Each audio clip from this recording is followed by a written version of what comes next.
बच्चों, आज मैं आपको पार्ट 12 राखी का त्यौहार बताऊंगी कि ये त्यौहार कब और क्यों मनाया जाता है। देखिए, राखी केवल भाई बहन का त्यौहार नहीं है, अपितु ये मनुष्यता और भाईचारे का पर्व है। ये लिखा है रविन्द्रनाथ टैगोर ने। रक्षाबंधन भाई बहन के पवित्र प्रेम का अनोखा त्यौहार है। यह त्यौहार भाई बहन के प्रेम का प्रतीक है। इस दिन बहनें अपने भाइयों की कलाई पर राखी बांधकर उनके लिए मंगल कामनाएं करती हैं। भाई भी बहनों को हर प्रकार की विपत्ति से रक्षा करने का वचन देते हैं। इस दिन बाजारों में खूब रौनक होती है, जगह जगह राखियाँ बेची जाती हैं। बच्चों, आप सभी जानते हैं कि रक्षाबंधन का त्यौहार है, भाई बहन का त्यौहार होता है। इसमें लोग कैसे भाई अपने बहनों के लिए उपहार लाते हैं और बहनें राखी बांधती हैं। मिठाइयों की दुकानों पर भारी भीड़ जमा रहती है। सब लोग अपनी अपनी पसंद की मिठाइयाँ खरीदते हैं। राखी का त्यौहार प्रतिवर्ष सावन मास की पूर्णिमा को मनाया जाता है। इसके संबंध में कुछ कथाएं प्रचलित हैं। बच्चों, हमेशा राखी का त्यौहार हम लोग सावन मास की पूर्णिमा को ही मनाते हैं। इसके अंतर्गत कुछ कथाएं हैं। आइए देखते हैं क्या कथा है इसमें। हजारों वर्ष पहले देवताओं और राक्षसों में युद्ध होने लगा था। राक्षस बहुत शक्तिशाली थे।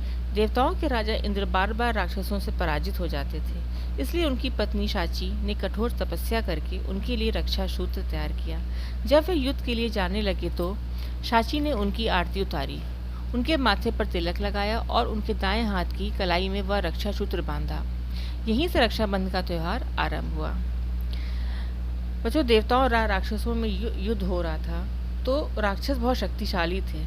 तब देवताओं के राजा इंद्र को राक्षसों को पराजित करने के लिए उनकी पत्नी शची ने कठोर तपस्या की थी और उनके लिए एक रक्षा सूत्र तैयार किया था। जब वे युद्ध में जाने लगे थे, तब उन्होंने उनकी आरती उतारी थी और तिलक लगाया था और उनके दाएं हाथ पे कलाई से वह रक्षा सूत्र बांधा था। तब से यह रक्षाबंधन का त्यौहार आरंभ हुआ। धीरे धीरे त्यौहार का रूप बदला और यह त्यौहार भाई बहन के प्रेम का प्रतीक बन गया। जब देश में मुगलों का शासन राखी बांधने ऐतिहासिक घटना हुई तो चित्तौड़ के राजा राणा सांगा को विधवा रानी कर्मवती के राज्य पर गुजरात के सुल्तान बहादुर शाह ने आक्रमण कर दिया। कर्मवती बड़ी वीरता से लड़ी और उसे विश्वास हो गया कि युद्ध में उसकी विजय नहीं हो सकेगी। तब उसने मुगल सम्राट हुमायूं के पास एक राखी भेजी और सहायता की प्रार्थना की। हुमायूं ने भी उसे अपनी बहन मान लिया। अपना कर्तव्य निभाने के लिए वह अपनी सेना लेकर चित्तौड़ की ओर चला और जब वह चित्तौड़ पहुंचा तब तक महारानी कर्मवती की हार हो चुकी थी और उसे चित्तौड़ की हजारों स्त्रियों के साथ जौहर कर लिया था। हुमायूं को बहुत दुख हुआ। उसने गुजरात पर तुरंत हमला करके सुल्तान को पराजित कर दिया।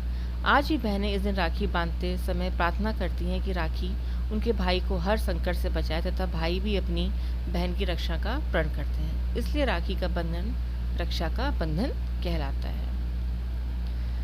बच्चों, हमें भारत के हर त्यौहार की एक अहम होता है। उसी में एक राखी का त्यौहार भी है जो भाई बहनों के लिए बहुत ही पवित्र त्यौहार है।